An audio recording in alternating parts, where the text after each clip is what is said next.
And welcome back to another video of Techno Spike. तो आज हम बात करेंगे मॉड्यूल्स इन ES6। तो जल्दी से चलते हैं अपने कोड एडिटर के ऊपर, देखते हैं मॉड्यूल्स को। क्या सो मैं आ गया अपने कोड एडिटर के ऊपर। तो यार देखो, होता है ऐसे कि जब आप एक बड़ा प्रोजेक्ट लिख रहे होगे बैक एंड में, तो आपको एक ही जगह एक ही फाइल में कोड करते रहोगे, वो बहुत बड़ी हो जाएगी, वो बहुत कॉम्प्लिकेटेड हो जाएगी। क्यों ना फॉर एग्जांपल हम लॉगिन की डिटेल्स अलग सेव करें, लॉगिन का फंक्शन अलग हो जाए।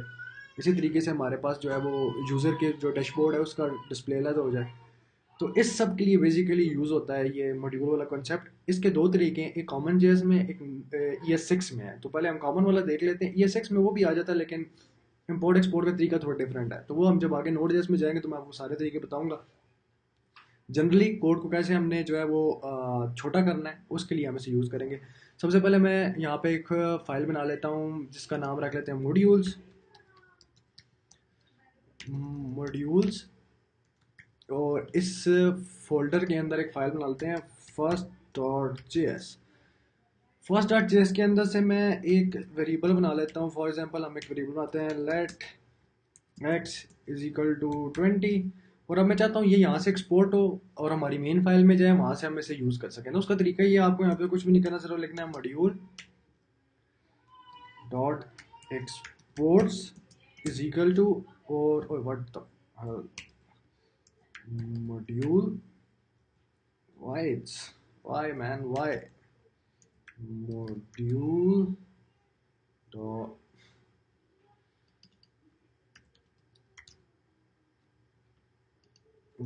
exports इज इक्वल टू, और जो आपने वेरिएबल एक्सपोर्ट करना है उसका नाम आप लिख दोगे। ठीक है, अभी फर्स्ट वाले में आएंगे। यहाँ पे हमने करना है जी कॉन्स्ट।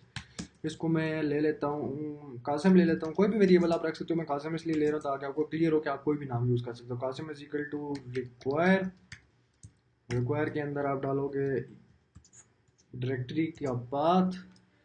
डॉट जेएस डालते हो तो मर्जी है, नहीं डालते तो भी। अब हमारे पास जो वैल्यू एक्स की थी वो आके किस में स्टोर होगी, इस कासिम में स्टोर होगी। अब इस कासिम को अगर मैं कंसोल लॉग करवाऊंगा तो क्या होगा,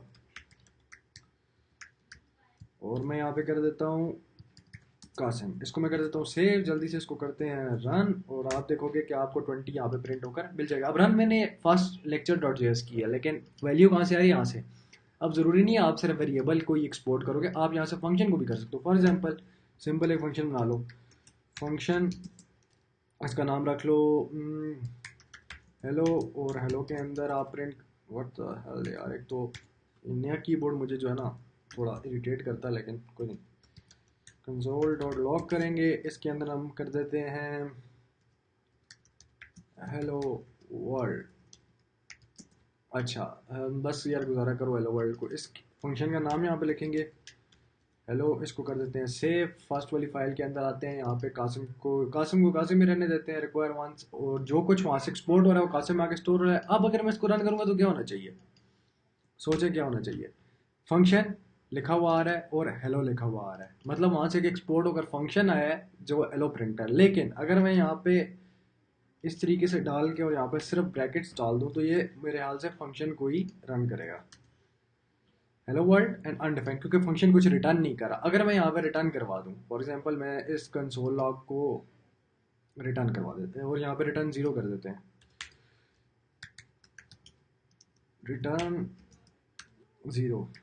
अब इसको हम रन करके चेक करते हैं तो देखते हैं हमारे पास ये क्या देगा। तो आप देखोगे हेलो वर्ल्ड भी दिया इसने, और उसके बाद जो हमने रिटर्न किया वो भी दिया। इन केस अगर आप चाहते हो कि कोई वैल्यू रिटर्न हो उस फंक्शन में एग्जीक्यूट होने के बाद, तो आप उसको रिटर्न भी कर सकते हो। फॉर एग्जांपल मैं अगर यहाँ से इसको ख़त्म करता हूँ और यहाँ पे इसी को ही रिटर्न करवाता हूँ, return console dot log hello world. अब मेरे हिसाब से ये एरर देगा, लेकिन आपके समझने के लिए ये ज़रूरी है कि ये क्या एरर देगा, हेलो वर्ल्ड, और उसने फिर भी अनडिफाइन ही दिया, वाई। अब तो हम रिटर्न ही कंसोल लॉग करवा रहे हैं, क्योंकि कंसोल लॉग एक स्टेटमेंट है, ये रिटर्न नहीं हो रही। ठीक है, तो ये अनडिफाइंड को रिटर्न कर रही है। ओके, तो सो हम इसको यहाँ पे ऐसे कर सकते हैं कि यहाँ से हम एक स्ट्रिंग रिटर्न करवा दें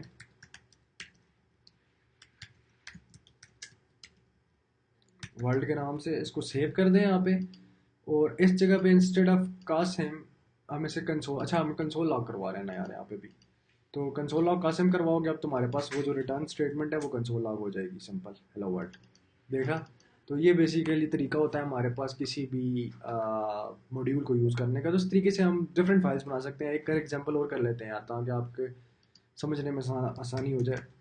सेकंड डॉट जेएस कर लेता हूँ, इसको करते हैं सेव। यहाँ पे एक और फंक्शन बनाते हैं, फंक्शन ऐड के नाम से बना लेते हैं। इसको दो पैरामीटर पास होते हैं, एक्स कामा वाई पास हो सकता है, ठीक है।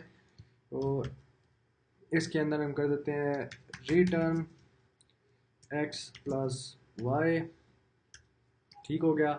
इसी तरीके से इसको फिर एक्सपोर्ट भी करना है आपने, तो एक्सपोर्ट करने का तरीका आपको मैं बता दिया है। मॉड्यूल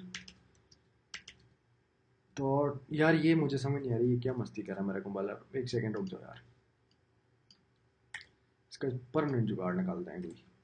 मॉड्यूल डॉट एक्सपोर्ट, और यहाँ पे क्या मॉड्यूल एक्सपोर्ट हो रहा है, ऐड के नाम से। तो अब भी इधर जाते हैं और यहाँ पे हम इसको इंपोर्ट करेंगे। तो हमें क्या करना पड़ेगा, कॉन्स्ट एडिशन नाम दे दो, कोई भी नाम दे सकते हो।